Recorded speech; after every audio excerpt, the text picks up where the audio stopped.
What's going on, everybody? Welcome back to another King's Choice how-to video.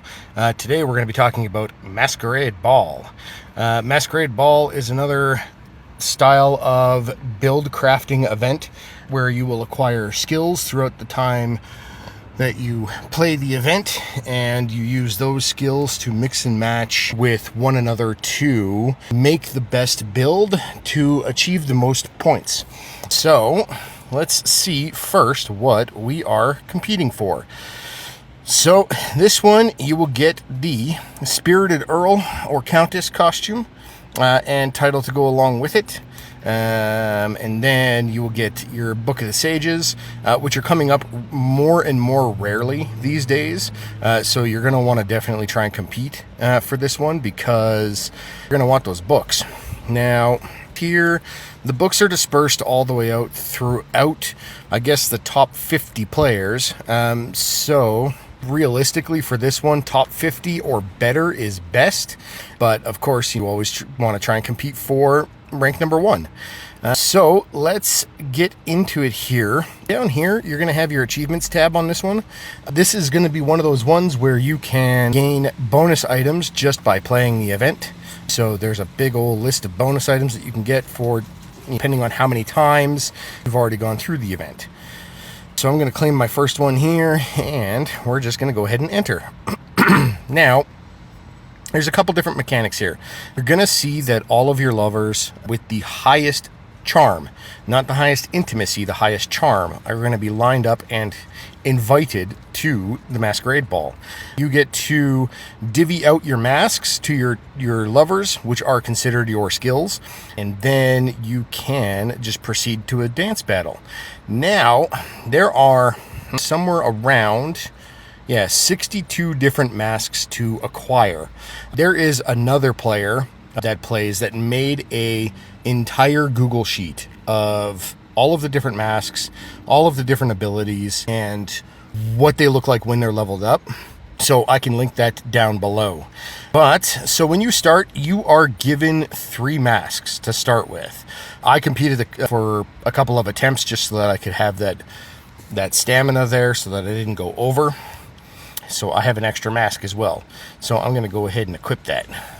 Now, each mask has their own unique individual skill, which will tell you what the mask does, how many times it can be triggered, and what it affects and how it triggers.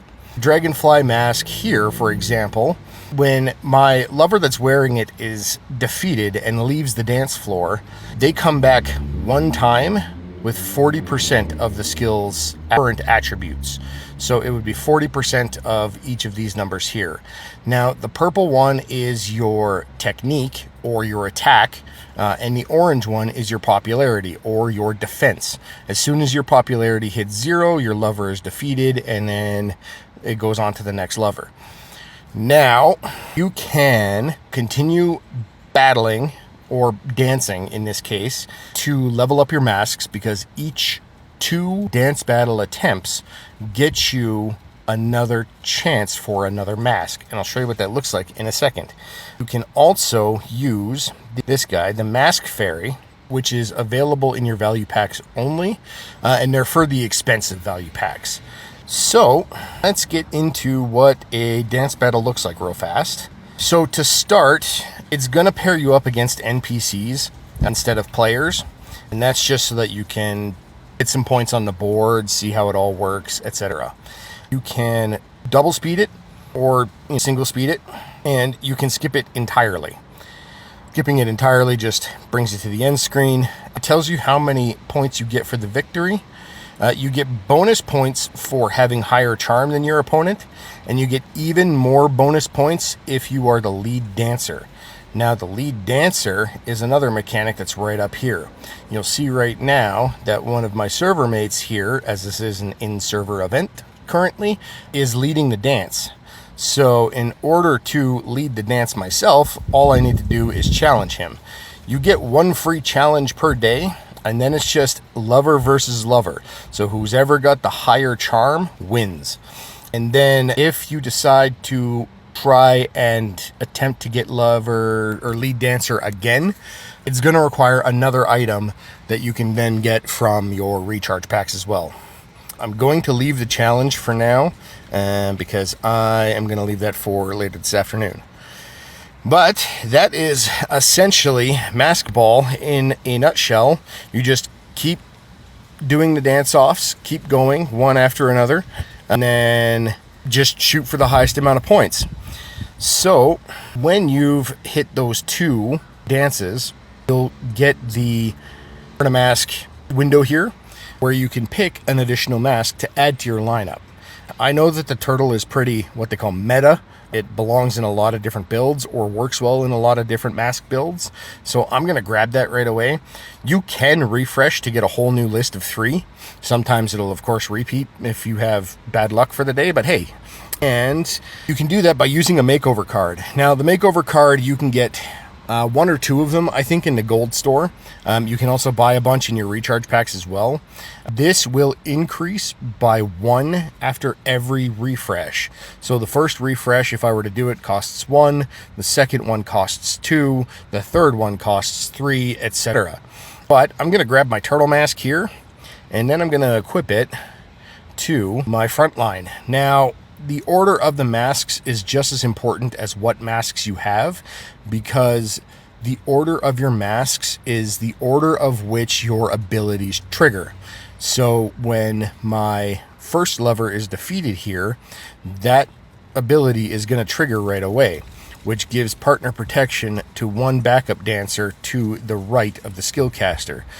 And what that means is that this lover can then take an additional hit without having any damage dealt to them for that. So they protect them. They get to take an additional hit. They get to come back once at 40% after they've been defeated. And then it just keeps going down the line.